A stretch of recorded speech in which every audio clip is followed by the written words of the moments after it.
Ok.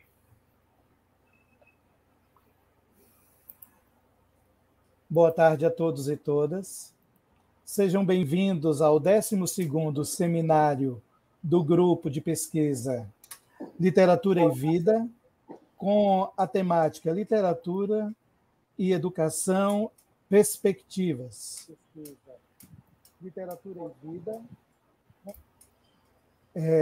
Agradeço a presença de todos neste evento que é organizado pelos professores Raul Ribeiro Rodrigues e Marcos Rogério Reck Dornelas, da Universidade Federal de Mato Grosso do Sul.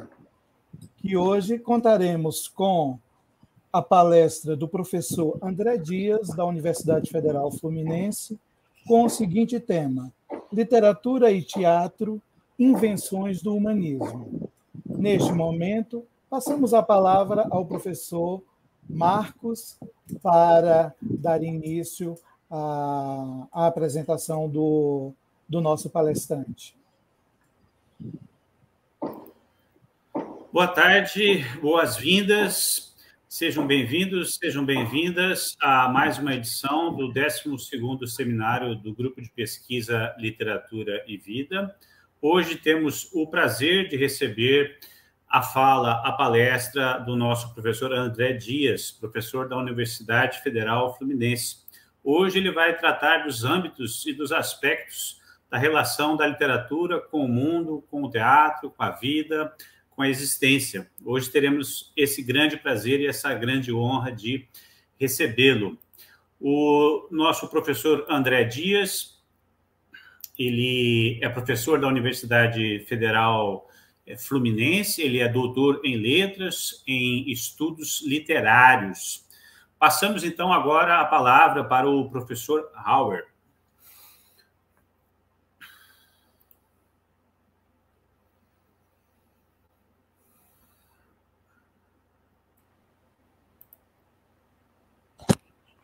Professor Hauer, seu microfone está fechado. O microfone.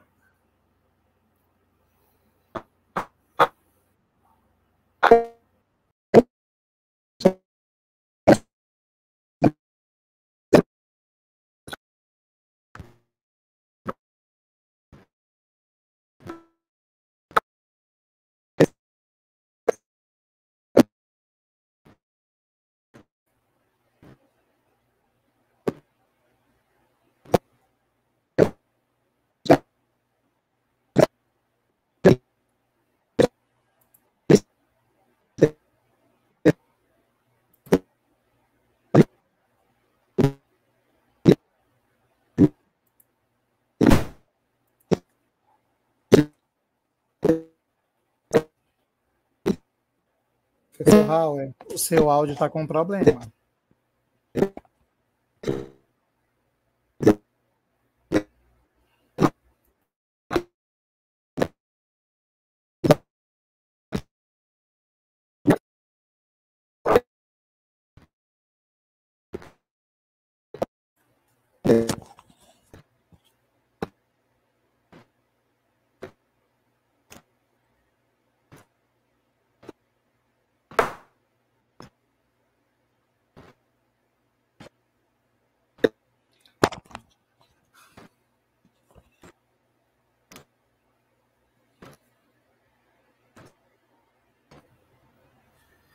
Eu estava com algum problema no áudio, Howard.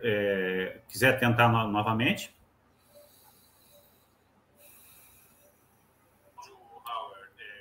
O Howard deve ter saído do estúdio para ver se ele reconfigura e retorna.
O Howard está com problemas de sinais, a conexão dele não está boa, então continuamos aqui a palestra. Vamos passar a palavra ao professor André Dias. Seja bem-vindo. Boa tarde, Marcos, Stefano, meu amigo Hauer, que a gente não conseguiu ouvir aqui por conta desses problemas técnicos. Viver nesse meio que a gente tem vivido nos últimos quase 2 anos tem imposto isso, né? Os problemas, os eventuais percalços das estruturas tecnológicas. Então, a gente está cada vez mais na mão dessas estruturas e, às vezes, elas nos deixam na mão. Mas, de qualquer maneira, tenho segurança que daqui a pouco o Hauer vai conseguir restabelecer o contato dele com a gente, vai estar com a gente também. Quero dizer da minha alegria de participar dessa edição do seminário do Grupo de Literatura, do Grupo de Pesquisa Literatura e Vida. Um prazer absoluto estar com vocês, especialmente respondendo a um convite do Marcos, do meu amigo Hauer, que para mim é sempre um prazer, a quem é sempre um prazer estar por perto, estar compartilhando mais projetos, né? Na tarde de hoje a gente vai conversar um pouco sobre um tema que para mim é muito caro, sobre a articulação entre literatura e teatro, né? Eu intitulei a minha fala de hoje de literatura e teatro, invenções do humano, não das humanidades, mas as invenções do humano. Então eu vou começar a ler aqui para poder também não extrapolar excessivamente o texto, e a gente vai conversando. Ao final dessa apresentação, a gente pode entabular aí uma conversa. Enfim, estou aí disponível para a gente conversar um pouco mais, se assim for o desejo do público que está participando, tá bom? Então vamos lá. Literatura e teatro, invenções do humano. A vida é uma invenção cotidiana, uma espécie de roupa que ora se ajusta perfeitamente ao corpo, ora fica excessivamente apertada ou frouxa, a depender da dieta existencial a que os sujeitos se submetem. Fato é que há dias que poderiam não ter acontecido, em que levantar da cama por si só é uma tarefa hercúlea. Já outros, apesar das tempestades, seguimos enfrentando as marés, desafiando os naufrágios e em busca das bússolas que indiquem por onde navegar, topando com os faróis que iluminam nossa breve e precária trajetória sobre a face da Terra. A literatura poderia dizer tudo o que verbalizei até agora de modo mais universal, até mesmo poético, algo do gênero. Cito: a vida não vale a pena e a dor de ser vivida. Os corpos se entendem, mas as almas não. A única coisa a fazer é tocar um tango argentino. Quero descansar humildemente, pensando na vida e nas mulheres que amei. Na vida inteira que podia ter sido e que não fui. Quero descansar, morrer de corpo e alma completamente. Todas as manhãs, o aeroporto em frente me dá lições de partir. Trecho selecionado do poema de Manuel Bandeira, chamado Antologia, poema composto em 1965. Ou, então, poderia dizer, citando o poeta do cancioneiro popular, agora consagrado escritor, Chico Buarque. Tem dias que a gente se sente como quem partiu ou morreu, a gente estancou de repente ou foi o mundo então que cresceu. A gente quer ter voz ativa no nosso destino mandar, mas eis que chega a roda viva e carrega o destino para lá. Trecho de Roda Viva, do disco Chico Buarque, volume 3, de 1967. Ou ainda, se a gente quiser sair aqui de terras brasileiras, andar um pouco mais e chegar até a Alemanha, a gente pode se encontrar com Brecht nos dizendo o seguinte: aquele que amo disse-me que precisa de mim. Por isso, cuido de mim, olho o meu caminho e receio ser morta por uma só gota de chuva. Brecht.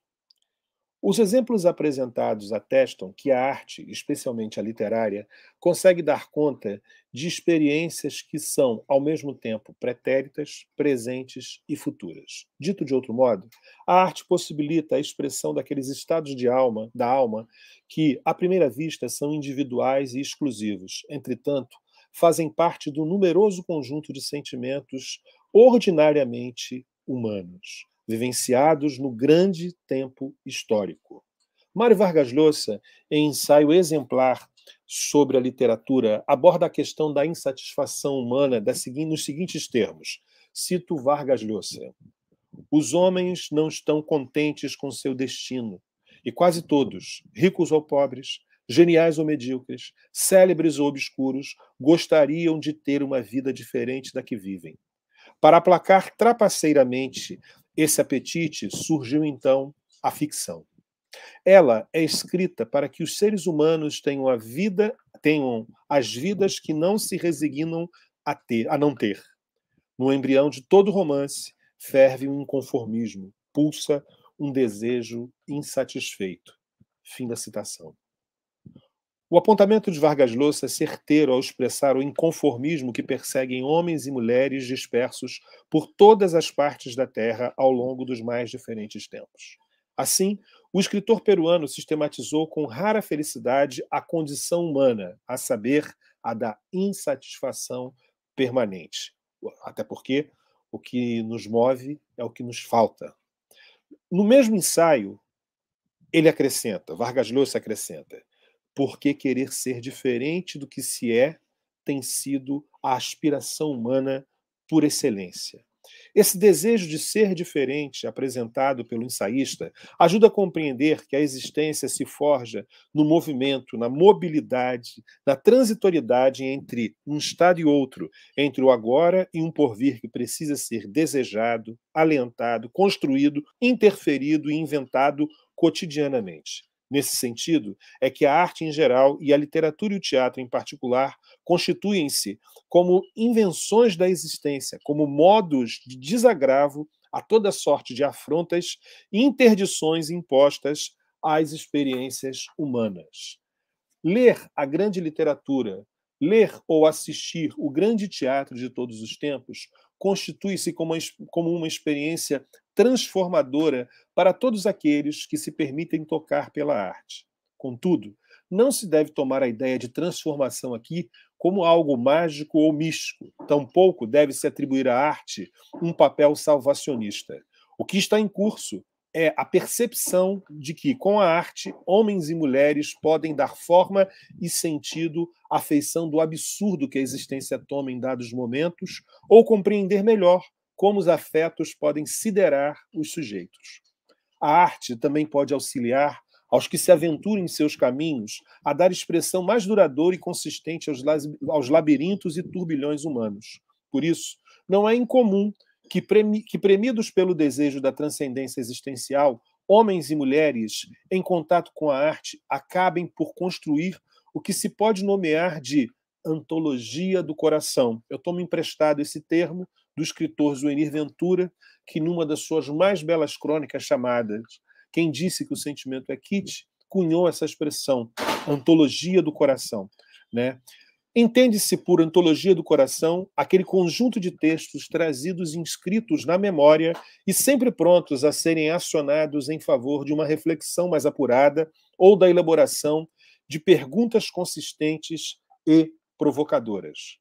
Tomando a noção de antologia do coração como norte e caminho, partilho com vocês, nesta tarde, alguns dos excertos da prosa romanesca e da dramaturgia que formaram e formam minha cabeça, como exemplos práticos de como a arte inventa e reelabora a concepção do humano e de humanidade. Vejamos a seguir como essa questão se materializa.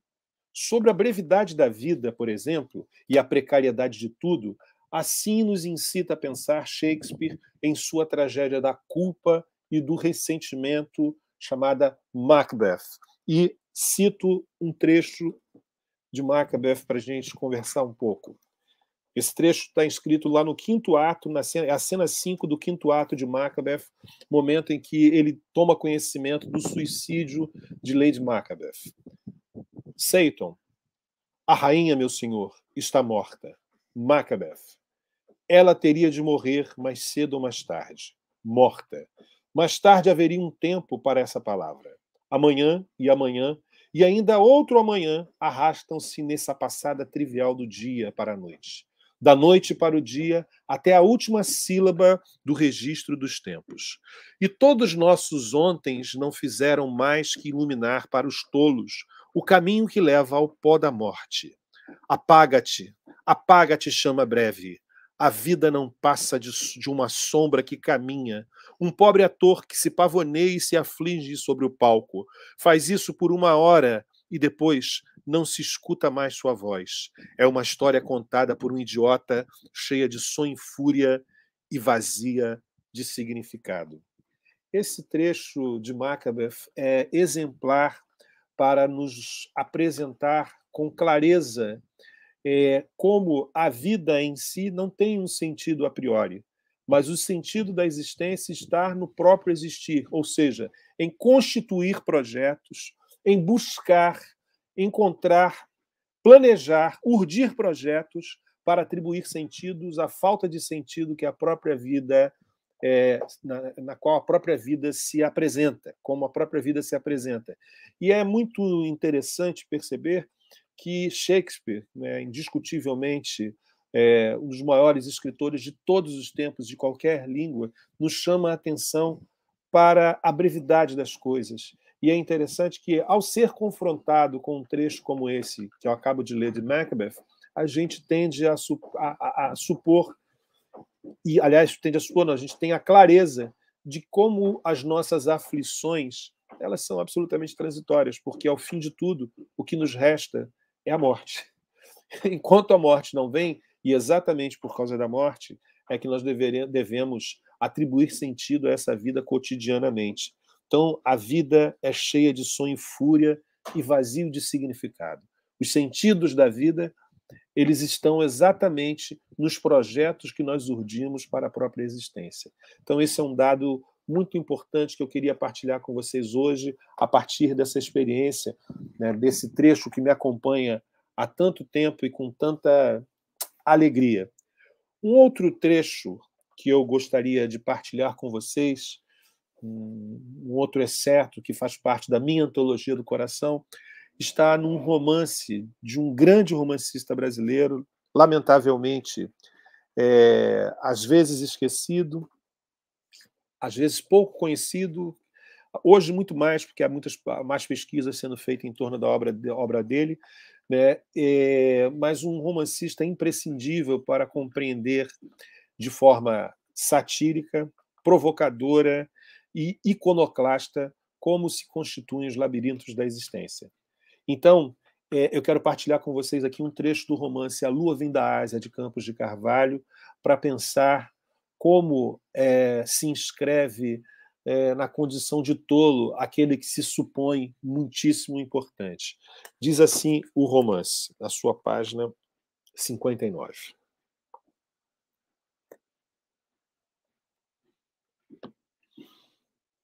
Perdão, página 133. Eu troquei as páginas aqui. Cito Campos de Carvalho em A Lua Vem da Ásia. Uma bela noite, porém, após ter passado toda a tarde em companhia de minha vetusta e ardente protetora, e como me houvesse exercido um pouco em mim, como me houvesse excedido um pouco em minhas doses habituais de uísque e de champanhes, deu-se um imprevisto e o inevitável. Em pleno salão de Mademoiselle Martinez e Viola, descendente direta da papisa Joana, quando declamavam uns versos grandiloquentes, o laureado poeta Silvano Dalmotti, eu não me contive e bradei com todas as forças dos meus pulmões algumas duras verdades que, mais cedo ou mais tarde, teria mesmo que lançar no rosto de toda aquela gente reunida em torno de mim e vivendo às custas dos meus elogios diários. Assim me coloquei. algo assim neste estilo, se não me falha a memória. Nem parece que todos vós tendes intestinos.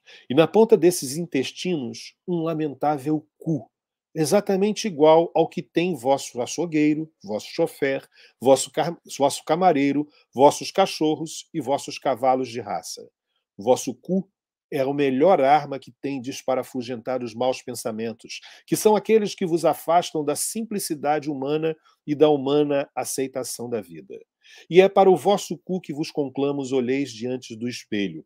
Se preciso, de joelhos e com uma vela na mão, para enxergar melhor toda vez que vos sentirdes possuídos de um orgulho oceânico e vos julgardes tão poderosos quanto o vosso Deus, que, pelo menos que eu saiba, não tinha nenhum cu à vista. Na primeira leitura, para quem conhece, está pouco familiarizado com a obra de Campos de Carvalho, esse é um trecho excessivo, mas ele, com a força provocativa que lhe é peculiar e com essa capacidade de fazer uma análise muito rascante da existência, aponta claramente nessa passagem que eu destaco aqui nesse meu diálogo com vocês, como o orgulho ele simplesmente nos afasta disso que nós chamamos da realidade, nos transporta para um lugar absolutamente isolado do convívio com as pessoas do dia a dia e nos torna sujeitos patéticos diante da existência. Então, queria frisar isso nessa pequena antologia que eu estou partilhando aqui com vocês, esse segundo excerto da Lua Vem da Ásia, como é preciso lembrar das coisas simples do cotidiano, né? Da mesma maneira, é preciso lembrar e trazer à memória a importância, a necessidade e a riqueza de pensar, e pensar com profundidade, e fazer o exercício do pensamento. O exercício do pensamento que requer de mim, de você, de cada um de nós, a necessária mobilidade, a necessária saída do lugar. É preciso sair do lugar. Nos termos acadêmicos, é como se a gente estivesse diante de um objeto de pesquisa e a nossa tarefa se direciona exatamente para tentar encarar esse objeto sob o maior número de perspectivas possíveis. Para isso, eu preciso necessariamente sair do meu lugar, né? Só assim eu serei capaz de recuperar e de alcançar essa riqueza do pensamento que está em profunda movimentação, em busca da perene solidez, mas sempre circundado e impelido pelo movimento da existência. Trago para vocês aqui uma passagem de Brecht, autor que eu tenho muito apreço por muitas razões, da sua peça teatral, talvez da sua peça mais importante, na minha concepção, aquela que mais me agrada e que mais faz parte da minha memória afetiva com relação à obra de Brecht. Então, eu trago aqui um trecho do Galileu Galilei, está no quarto ato do Galileu Galilei, uma fala do Galileu, personagem central. Eu não estou falando da esperteza. Eu sei que na hora de vender o povo... Eu não estou falando da esperteza. Eu sei que na hora de vender o povo chama o burro de cavalo e chama o cavalo de burro na hora de comprar. Essa é a sua esperteza. A velhinha sabida que dá mais capim à sua mula porque na manhã seguinte vão viajar. O navegador que provê seu barco pensando na tempestade e na calmaria. A criança que bota um boné e se lhe provaram que pode chover. São esses a minha esperança. Eles usam a cabeça. Sim, Senhor, eu acredito na força suave da razão. A longo prazo, os homens não lhe resistem, não aguentam. Ninguém se cala indefinidamente. Galileu deixa cair uma pedra de sua mão. Se eu disser que a pedra que caiu da mão caiu, não há homem capaz disso. A sedução do argumento é grande demais. Ela vence a maioria. Todos a longo prazo. Pensar é um dos maiores prazeres da raça humana, embora os dias, fim da citação. Embora os dias atuais queiram nos encaminhar, especialmente num cenário como o Brasil, queiram nos encaminhar para a consciência de que pensar não é necessário, basta apenas seguir o fluxo da manada, né? Aqui nós temos Galileu transportado para o universo teatral construído por Brecht, exortando sobre a importância do conhecimento e sobre a importância do exercício do pensamento, sobre a necessidade central de se pensar e, sobretudo, no desdobramento do exercício do pensamento, se lançar a tarefa de duvidar de todas as coisas, sobretudo de todas as coisas e, por extensão, de todos os discursos, sobretudo dos meus, que falo aqui agora, por exemplo, para vocês. É preciso duvidar. O conhecimento ele é forjado, ele é construído, ele é estruturado, sobretudo, na dúvida.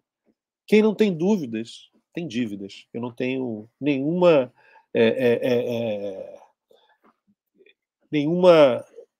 dúvida sobre a ideia da dívida para quem não pensa.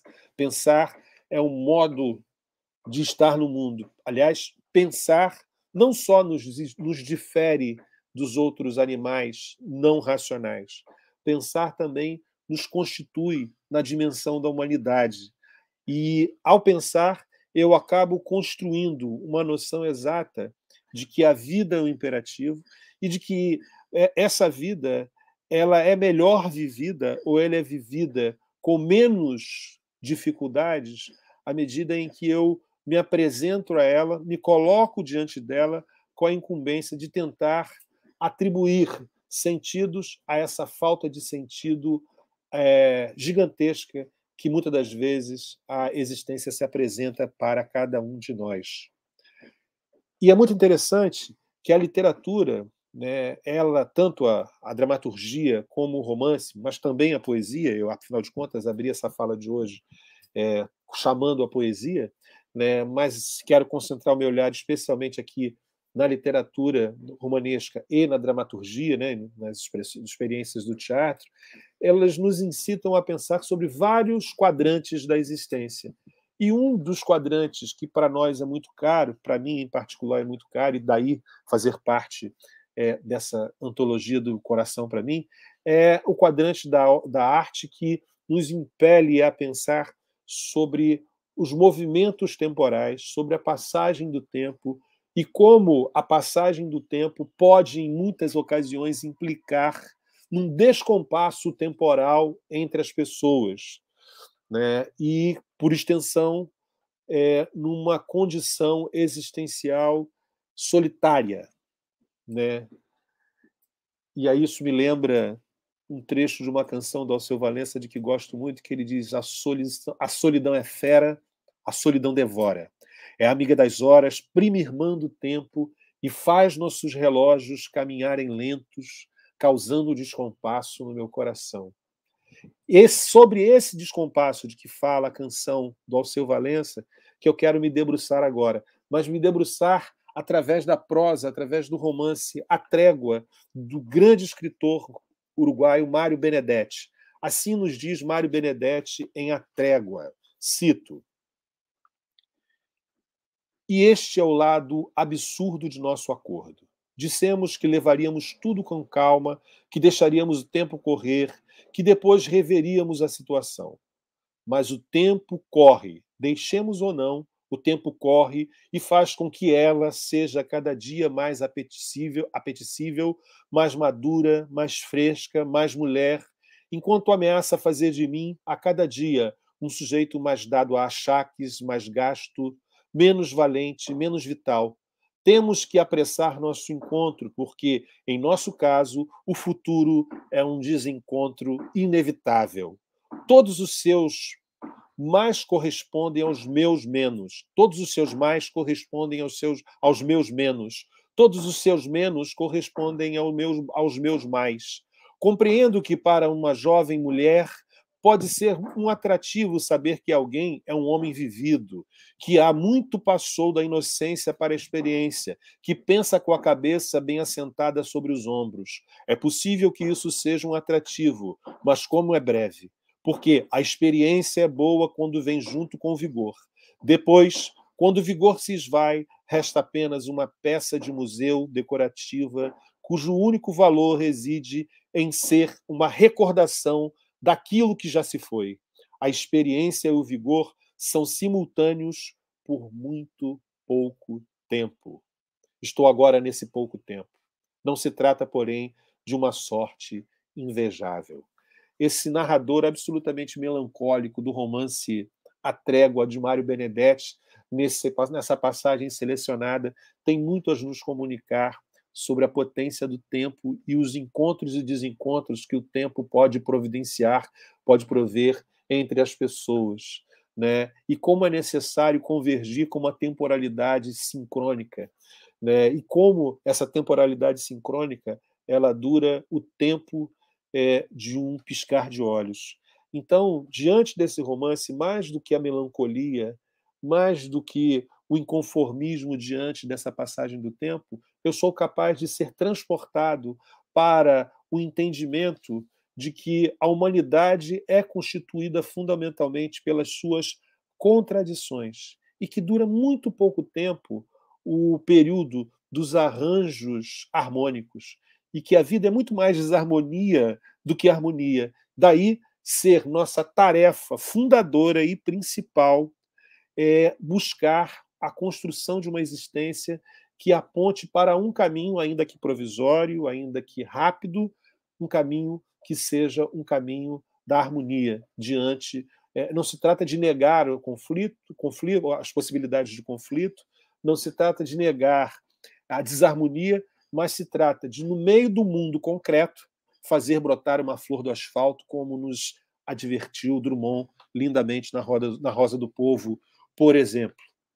E aí eu quero fechar esse momento, né, de exposição dessa antologia do coração que eu trago para vocês, dessa minha antologia particular de textos que me acompanham durante muito tempo, falando sobre os sentidos da vitória. Quais são os sentidos da vitória diante de um mundo que não para?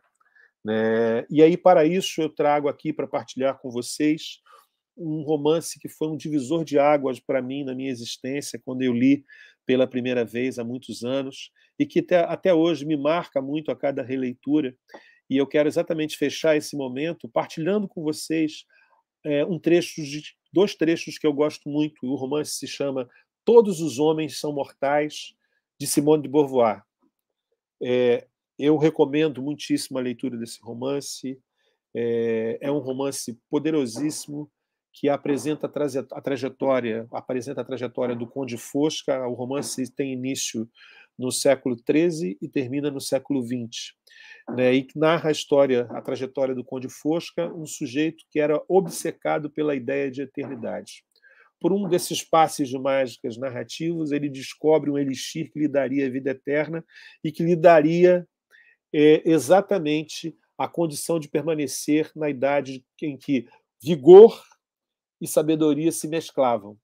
E aquilo que, num primeiro momento, se converte para ele como a sua grande dádiva, ao longo da sua existência interminável, ele começa a perceber que aquilo que era sua dádiva vira sua maior desgraça e que torna a sua existência interminável uma inexistência absoluta, porque tudo passa. E exatamente porque tudo passa, e exatamente porque a gente tem clareza absoluta da finitude, é que nós nos lançamos à tarefa de atribuir sentidos. Mas não é exatamente essa a questão que eu quero tocar aqui quando chamo esses trechos para compartilhar com vocês. Eu quero falar sobre os sentidos de vitória, a efemeridade da vitória. Diz assim o narrador de Todos os Homens São Mortais. Amanhã será preciso lutar ainda, disse Armand, mas hoje somos vencedores. É uma vitória, aconteça o que acontecer. Olhei Spinelli e Laure. Hoje, a palavra tinha um sentido para eles. Para eles havia um passado, um futuro. Quem está falando aqui é o Conde Fosca, esse homem condenado a viver para sempre, a ser eternamente um homem de meia idade, né? Para eles havia um passado, um futuro, havia um presente. No meio do rio que deslizava, norte, sul ou leste, oeste, ele sorria. Gosto dessa hora. Isabel caminhava a passos lentos no jardim, o sol brincava sobre os belos móveis patinados e ele acariciava sorrindo a barba sedosa. No meio da praça, erguia-se a fogueira que uma multidão recolhida cercava e eles avançavam cantando, apertavam contra o coração todo o seu passado. O povo gritava. O povo gritara, abaixo a República, e ele chorava, porque agora sorria, sua vitória era uma verdadeira vitória, e o futuro nada poderia contra ele. Ele sabia que amanhã seria preciso recomeçar a querer, a recusar, a lutar. Amanhã ele recomeçaria, hoje ele era vencedor. Olhava-se, riam juntos, somos vencedores. Falavam-se, e porque se olhavam e se falavam, sabiam que não eram mosquitos nem formigas, mas homens, e que era importante viver e ser vencedor. Tinham arriscado toda a vida para se convencerem disso, e estavam convencidos. Não havia outra verdade. Dirigi-me para a porta. Eu não podia arriscar a vida, não podia sorrir-lhes, não havia lágrimas nos meus olhos, nem chama no meu coração. Um homem de nenhum lugar, sem passado, sem futuro, sem presente. Eu não queria nada, eu não era ninguém. Avançava a passo em direção do horizonte que recuava a cada passo. Gotas d'água jorravam e caíam. Um instante destruía o instante. Minhas mãos estavam para sempre vazias. Um estranho, um morto. Eles eram homens, eles viviam. Eu não era dos seus, não tinha a esperar. Transpus a porta e foi embora. Essa é uma passagem final desse romance que discute exatamente os sentidos da vida, né? Como a eternidade não pode atribuir um sentido mais profundo à vida. Como a eternidade não é suficiente para que a gente possa reinventar a existência e que a existência se faz nesse lapso de tempo que se dá entre o nascimento e a nossa morte, a nossa derradeira passagem sobre a face da Terra. Esses 4 excetos que eu trouxe aqui para vocês, poderia trazer tantos outros, mas selecionei para a nossa conversa de hoje esses 4 excetos, né, porque eles formam isso que eu chamo dessa antologia do coração que me interroga sobre os sentidos de humanidade, que me interroga sobre os sentidos primeiros da minha própria humanidade, que me interroga sobre como inventar o humano em mim cotidianamente e, por extensão, como compreender o humano presente no outro, esse outro que é tão diferente de mim e que muitas das vezes eu tenho poucos pontos de confluência. Percebam que o que está em questão aqui, o que está em curso aqui na nossa conversa de hoje à tarde, não se trata de um receituário, de olhar para a arte literária ou dramatúrgica como um receituário de bem viver ou bem morrer, ou como um decálogo, né, de ideias que podem, de alguma maneira, servir de paradigma para uma vida farta. Não. Esses excetos que aqui eu trouxe, eles são fundamentalmente obras do engenho humano, obras literárias, obras artísticas que nos chamam e nos provocam a pensar sobre quem eu sou e quais os sentidos da existência nesse mundo e nessa vida que é tão precariamente rápida e tão diversa do que eu entendo como existência. Mas tudo isso que eu estou falando aqui só tem apelo, só tem alcance para aqueles que, de alguma maneira, se permitem tocar pelo universo da arte. Sem esse desejo, a arte não tem nada a comunicar. Aliás, a arte não tem nada a comunicar àqueles que estão satisfeitos da vida.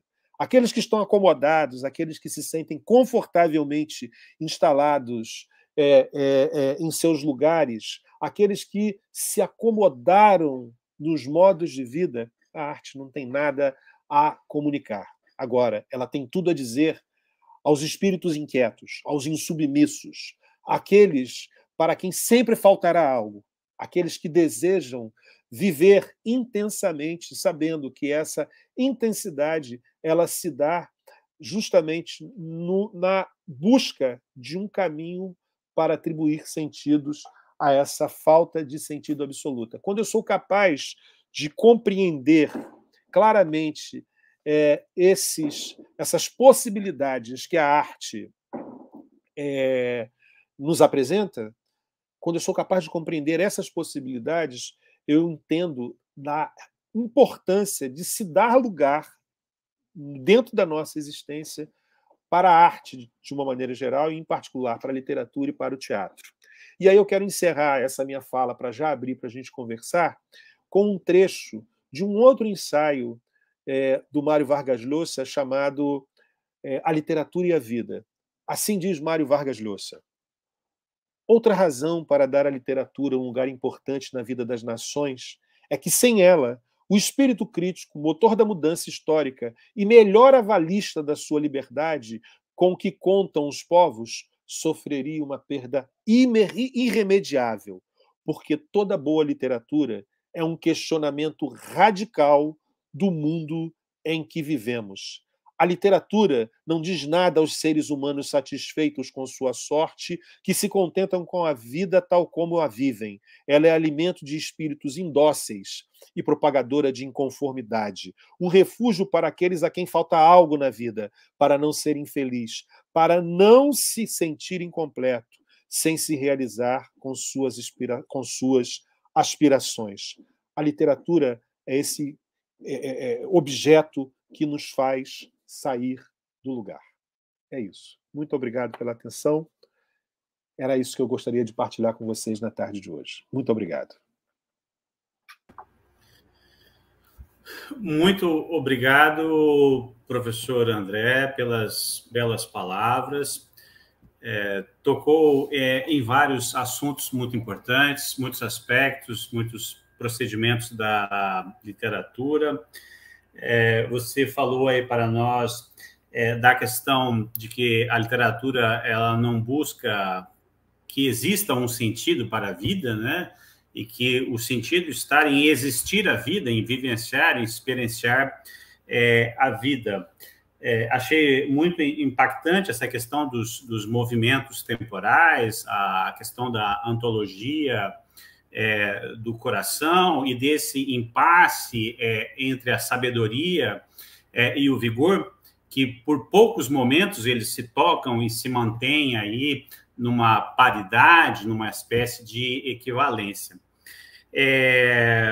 Tocou também nessa questão, né, de duas maneiras de se relacionar com o mundo, a dramaturgia, a ficção.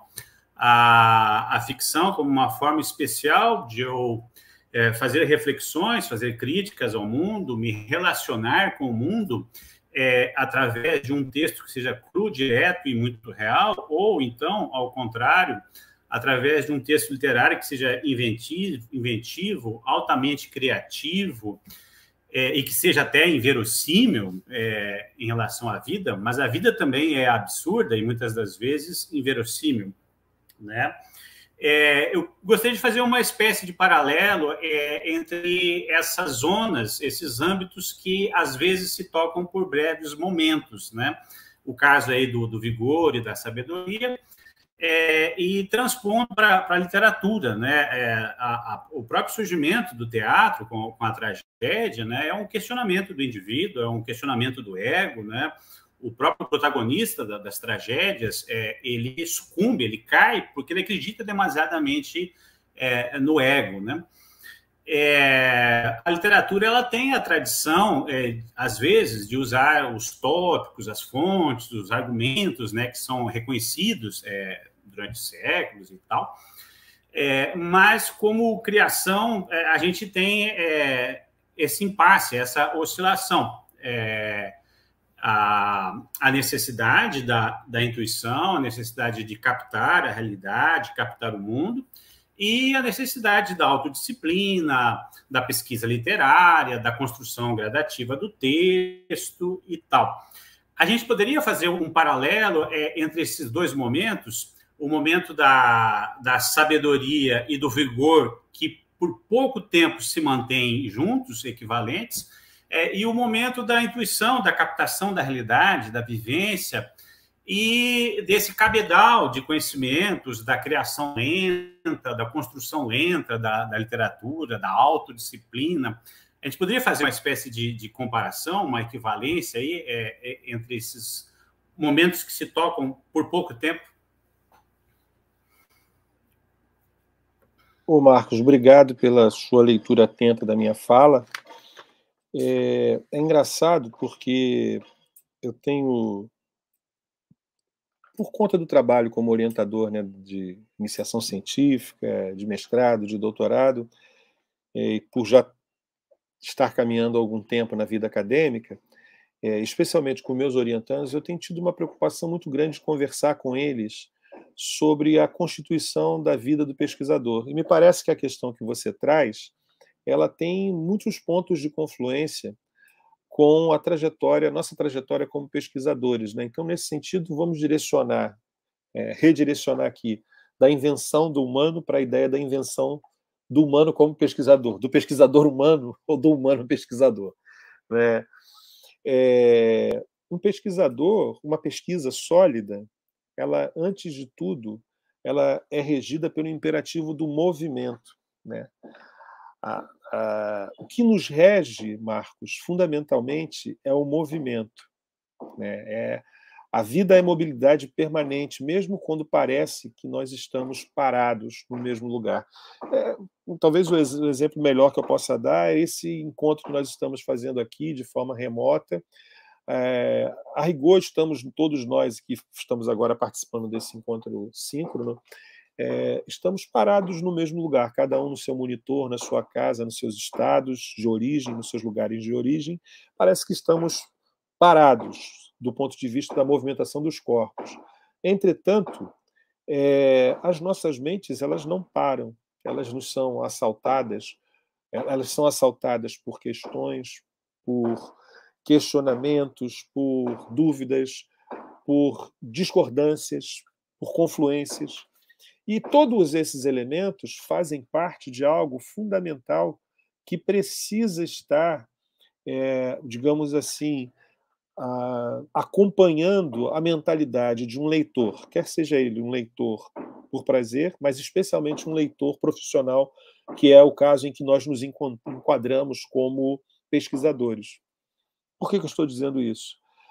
Nossa tarefa diante dos objetos de pesquisa, dos mais variados objetos de pesquisa, deve ser o de tentar encarar esse objeto sobre o maior número de perspectivas possíveis. Para isso, eu precisarei sair do meu lugar, eu precisarei sair daquilo que convencionalmente se chama de zona de conforto. Porque não basta apenas eu me posicionar em um ponto e falar daquele objeto. Eu preciso sair daquele lugar onde eu estou confortavelmente instalado para tomar outras perspectivas, para assim entender esse objeto no maior número possível de perspectivas.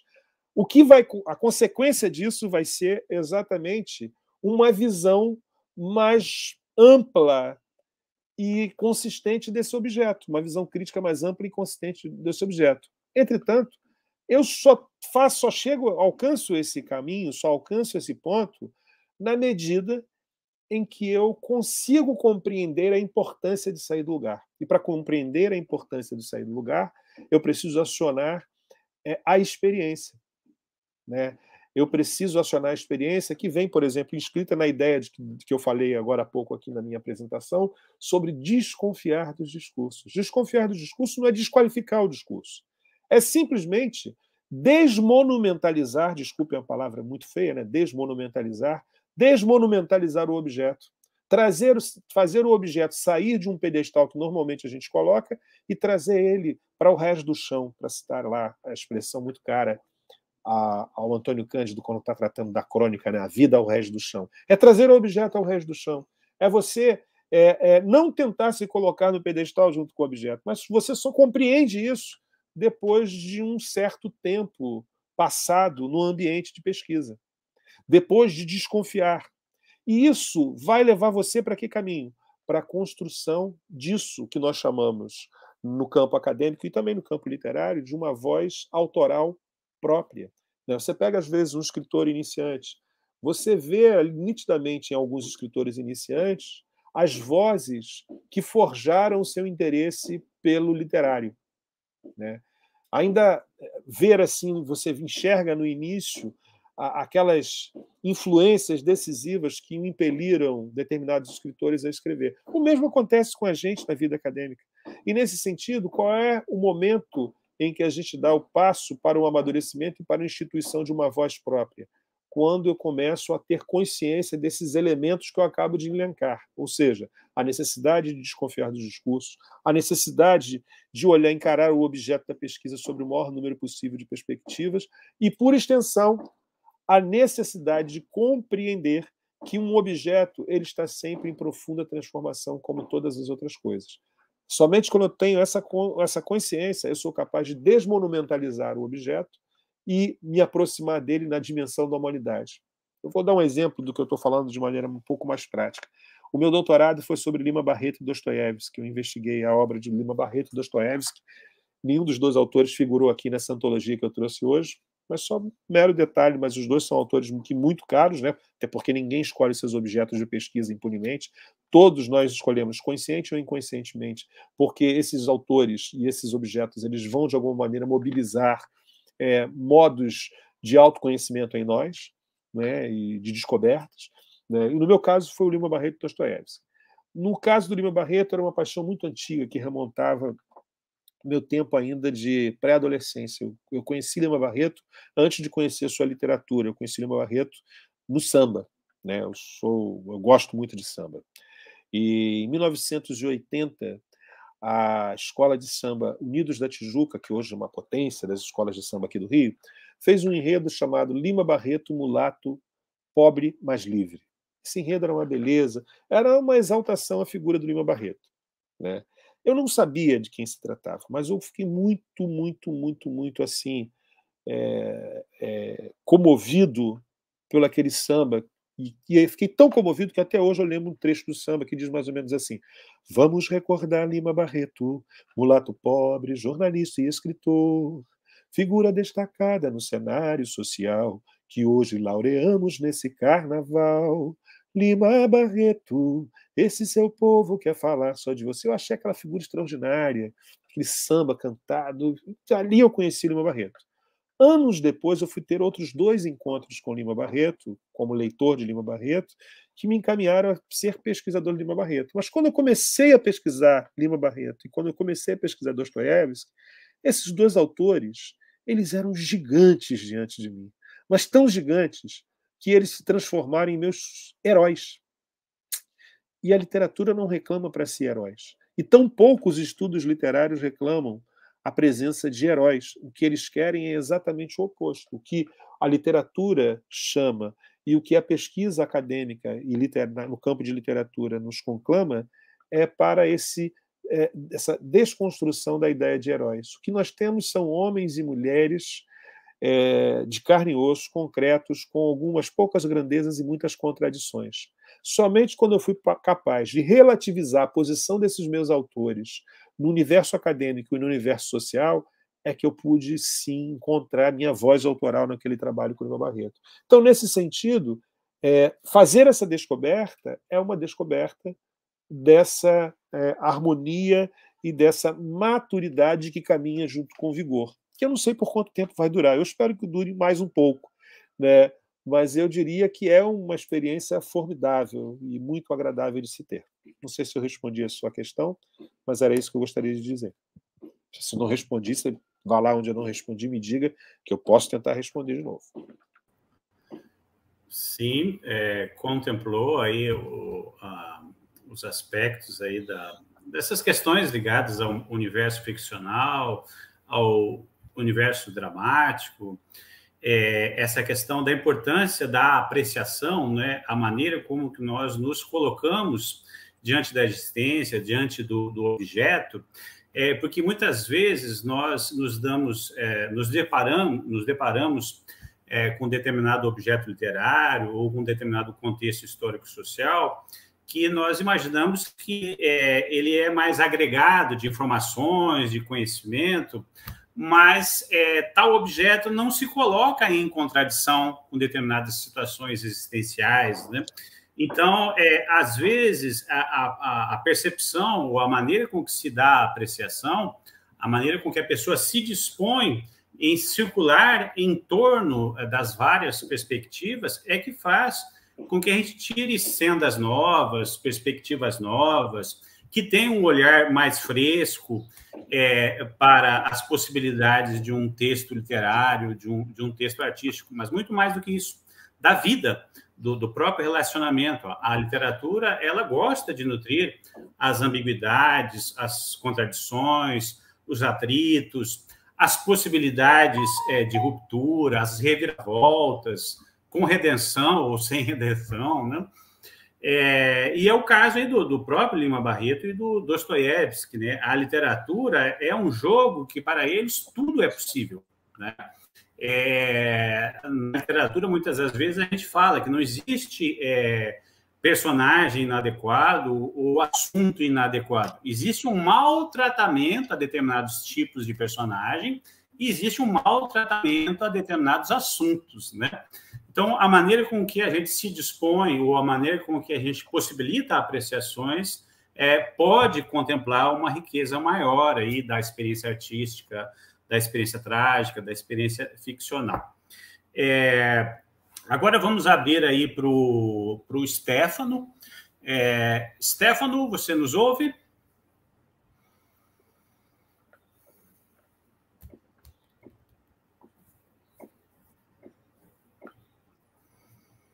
Será que o Stefano saiu da sala? Só um minuto.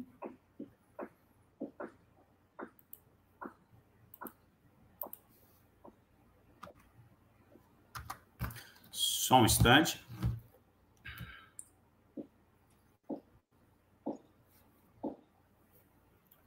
Eu estou vendo aqui, Marcos, que nós temos questões aqui do público.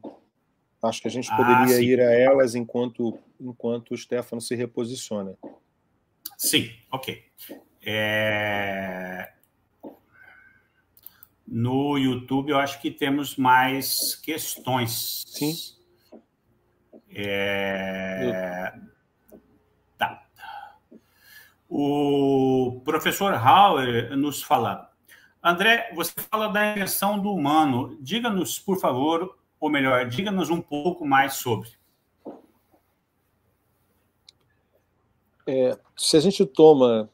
Hauer, obrigado, querido, pela questão, meu amigo. Muito obrigado.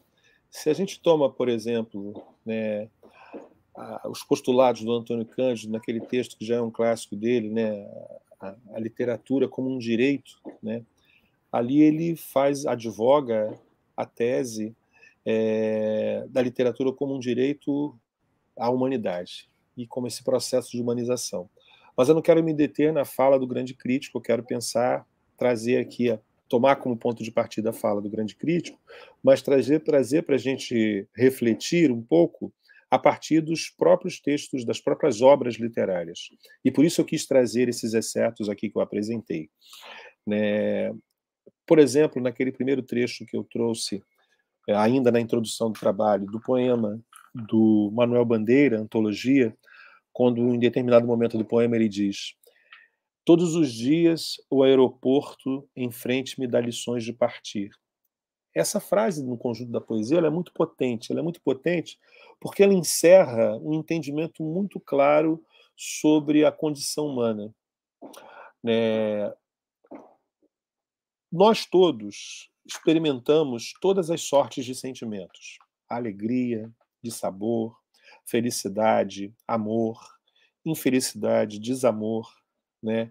Entretanto, quando a gente está marcado por essas experiências desses sentimentos, especialmente quando a gente está marcado... Aliás, não especialmente não, podem apagar o especialmente. Tantos sentimentos que nos trazem regozijo, como os sentimentos que nos trazem profunda tristeza, a gente tende a supor, na nossa ingenuidade, que esses sentimentos ninguém é capaz de decifrar e de dar conta, né? Então, por exemplo, quando você está vivendo, quando eu, você, quando nós estamos vivendo as nossas pequenas tragédias cotidianas, né? Não as tragédias clássicas, não as tragédias do teatro, mas os nossos pequenos desastres, ou, em outros termos, eu poderia dizer, nós estamos atravessando os nossos desertos sozinhos, a gente tende a supor o seguinte: ninguém é capaz de compreender esta dor que me marca. Ou então, ninguém é capaz de compreender a força desse amor sobre mim.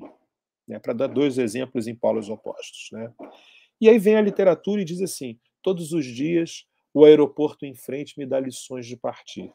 Ora, quando a literatura vem e me apresenta uma passagem dessa natureza, me cai uma ficha muito clara. Né? Quem de nós aqui, em algum momento da sua existência, talvez alguns que estejam aqui com a gente hoje, todos os dias, né, já não amanheceu um dia pensando assim: hoje, se fosse possível, eu sumiria do mapa, desapareceria do mundo. Quando o poeta me diz: todas as manhãs o aeroporto em frente me dá lições de partir, eu entro numa sintonia profunda, não só da minha humanidade, mas da humanidade que se inscreve nesse verso poético, porque ela dá conta de uma experiência que é uma experiência que é minha, mas ela é passada e é futura.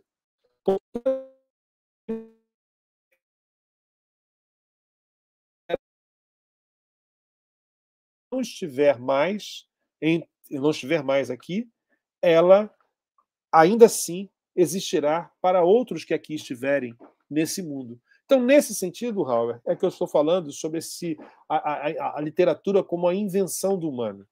Né? Durante muito tempo eu supus, por exemplo, né, a liberdade para mim é um valor, ainda é para mim um valor decisivo no modo como eu me coloco diante do mundo. Só que durante muito tempo eu supus que ser livre era seguir os nossos próprios instintos. E passo a passo, na medida em que eu fui caminhando com a literatura, me aproximando da literatura, lendo, assistindo obras teatrais, lendo obras literárias ou lendo obras dramatúrgicas, eu comecei a perceber que o sujeito é livre não para seguir os seus instintos. Isso não o diferencia de nenhum outro animal, inclusive os animais irracionais. Né? Mas a gente é verdadeiramente livre para seguir as nossas escolhas. Então, dá-se aí isso que eu tenho chamado perdão, de invenção do humano através da experiência com a literatura. Então é isso. Não sei se respondo, Howard.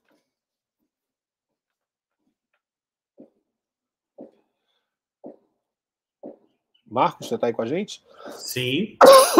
Stefano, vamos... Me ouve, Stefano?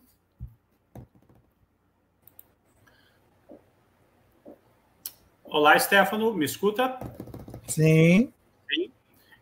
Stefano, temos perguntas da Marli Pires e da Valesca. Você pode trazer para nós? Sim. Pergunta da Marli Pires, professor André. Professor André, a Antologia do Coração me remeteu ao esperançar do nosso querido Paulo Freire e ao efeito humanizador da literatura, preconizado por Antônio Cândido. Você concorda? Concordo, mas não é uma coisa automática. A gente não pode supor que esse caráter humanizador da literatura de que fala Antônio Cândido, ou da ideia do esperançar, né, esse neologismo criado pelo Paulo Freire, eles são movimentos automáticos, estão automatizados na existência humana. Não são. Não são. A literatura e a arte, elas não têm nada a comunicar, não só aqueles que estão satisfeitos com o mundo, aqueles que estão anestesiados com o mundo. Elas não têm nada a comunicar também, por exemplo, para aqueles que não têm as suas necessidades imediatas satisfeitas. E aí, quando eu falo de necessidades imediatas satisfeitas, eu estou falando de ter o que comer, ter o que vestir e ter onde dormir. A esses a quem lhes foi negado tudo, a arte não tem nada a comunicar, não fala nada, porque não há possibilidade de transcendência diante da experiência do desamparo e da fome. né? Apenas satisfeitas as necessidades imediatas, o ser humano está apto a algum tipo de transcendência de qualquer natureza. Além disso, há de se ter um cuidado, eu procuro ter um cuidado muito grande quando a gente está falando sobre essa força comunicativa da arte, para que a gente não transforme isso que eu estou chamando de força comunicativa da arte, ou que eu poderia dizer em outros termos, chamando de força provocadora da arte, numa força mágica, e transforme a literatura numa espécie de religião ou de amuleto, né, em que as pessoas, ou de muleta, em que as pessoas vão se ancorar. Isso deixa de ser literatura e passa a ser autoajuda, qualquer tipo de produção escrita para o consumo imediato, que tem o seu lugar no conjunto da sociedade. Mas quando eu estou falando da literatura como arte, eu estou falando de algo que é necessariamente uma pergunta e nunca uma resposta. Eventualmente, eu, como leitor, vou construir respostas sempre provisórias, porque o que nos move é a transformação, né? Então, todo o nosso conhecimento sólido, que a gente leva anos por construir, ele é sólido exatamente porque ele está em profunda mudança, em confronto com outras experiências que nós temos com a vida. Então, sim, há esse ponto de confluência entre com o texto do Antônio Cândido, Direito à Literatura, há pontos de confluência com o princípio de esperançar do Paulo Freire, não tem nenhuma dúvida. Mas nenhum desses três movimentos, a literatura como humanizadora, o movimento de esperançar e isso que eu estou apresentando aqui como invenção do humano, eles são automáticos. Não há algo automático nesse movimento. É preciso uma interação do indivíduo, uma disponibilidade do indivíduo a desbravar esses caminhos. Sem essa disponibilidade, não há possibilidade de transcendência provocada por nenhuma obra de arte. O que para nós é muito bom, porque retira a literatura e a arte de uma espécie de um lugar sagrado e coloca ela na vida, no cotidiano, no dia a dia, entende? Então, Valesca, eu agradeço pela sua pergunta e ressalto esse aspecto. Sim, tem pontos de confluência, mas essas confluências não são automáticas, são frutos, inclusive, desses processos de leituras que se instauram cotidianamente no existir. Tanto é que a minha fala evocou a você essas duas possibilidades muito importantes, entende? Então, é esse concerto de vozes, né, que ajuda a construir e atribuir sentidos à falta de sentido danado que tem a vida. Essa pergunta foi da Marli, professor. Da Marli. Foi da Marli? Perdão. Marli, muito obrigado. Desculpe ter confundido o seu nome. Peço perdão. A Valesca pergunta o seguinte. Carlito Azevedo, relembrando um texto de Wilhelm Flusser, me perdoe se a pronúncia estiver incorreta. Não, tá bom, ótimo. Diz que há os que se interessam pela neblina, onde as coisas mal se distinguem umas das outras, e os que se interessam por dissipar a neblina e dar a ver as diferenças que distinguem as coisas. Mas tudo seria neblina? Quem o senhor acha que somos nessa contemporaneidade sombria? É uma pergunta que dá para responder em 3 volumes, Marli. Quer dizer, dá para responder, não. Dá para tentar responder em 3 volumes. Muito obrigado pela sua pergunta. Muito obrigado pela... Marli, não, agora foi a Valesca. Isso. Muito obrigado, Valesca, pela sua pergunta. É uma pergunta de muito difícil resposta, né? Quando eu olho, não sei se... Quando eu estou nos lugares, na sala de aula, nos espaços que sou convidado para falar e que se estabelece o diálogo, em que normalmente me perguntam sobre o que marca o contemporâneo para mim. Muitas pessoas me inquirem sobre isso, me perguntam sobre isso. Quais as principais marcas do contemporâneo? Ou então me fazem uma pergunta mais difícil ainda: como é que você resumiria em 1 ou 2 palavras o contemporâneo? Eu diria que esse espaço de tempo que nós estamos a viver, esse momento contemporâneo que nós estamos a viver, ele está profundamente associado ao cinismo. Ao cinismo. Porque, veja, a maior parte das pessoas não tem nenhum constrangimento de apresentar as ideias mais calhordas, mais canalhas, né, com a cara mais lavada do mundo. Vide, por exemplo, esse sujeito indigno, esse sujeito imoral, né, que ocupa hoje a cadeira de presidente da República do Brasil. O Bolsonaro é um retrato acabado da falta de caráter e do cinismo daqueles que usam como móvel a mentira. Mas não é assim, uma mentirinha sem consequência. Não, é uma mentira que tem como lastro o fascismo. Né? Se vocês bem lembrarem lá do Goebbels, né, uma mentira repetida 1000 vezes se transforma em verdade. Então, isso é um princípio do fascismo. Né? Então, nesse tempo, só para ficar nesse exemplo do campo da política, a gente consegue perceber claramente que as pessoas não têm nenhum constrangimento de apresentar as ideias mais calhordas.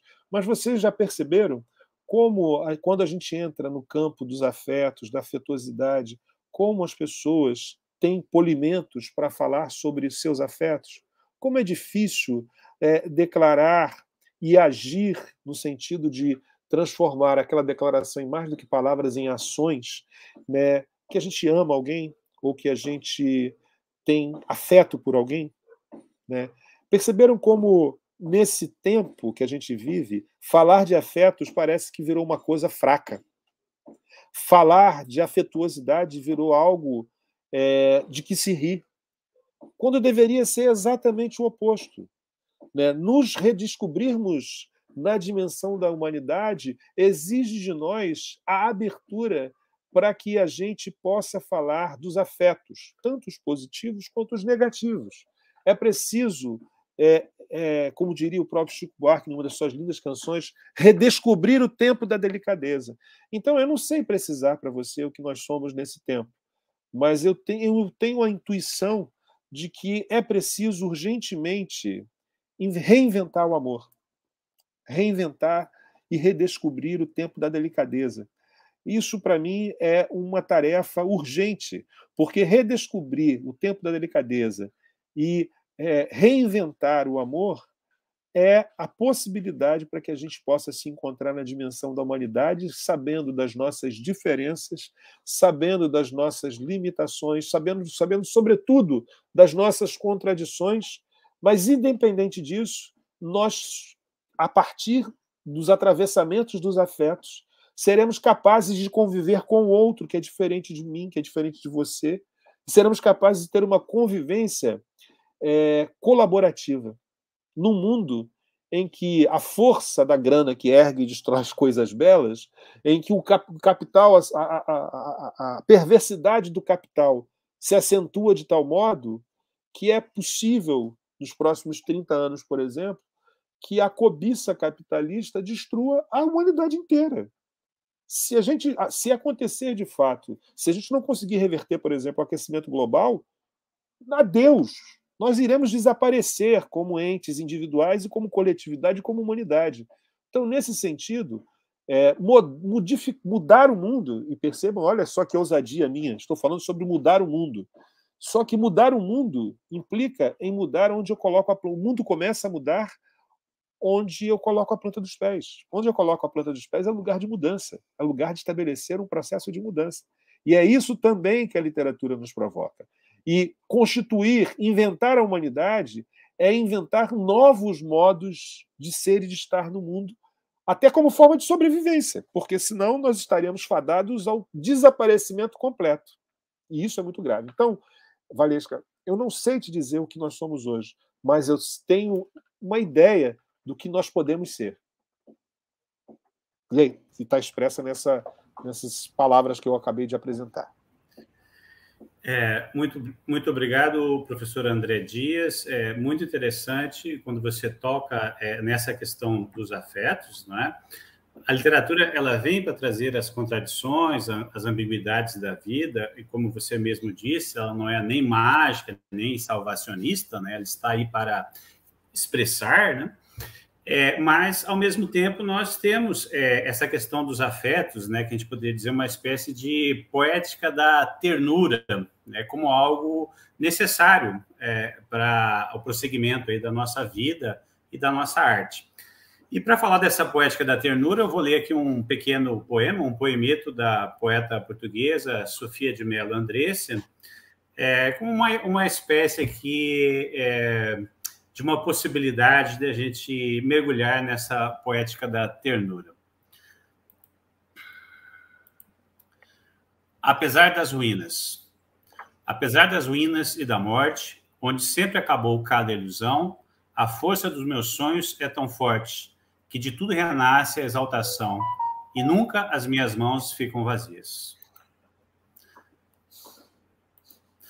Muito obrigado, professor André, muito obrigado ao público que nos acompanhou. Como nós tivemos vários problemas de sinal, o tempo no Mato Grosso do Sul também não está bom, né?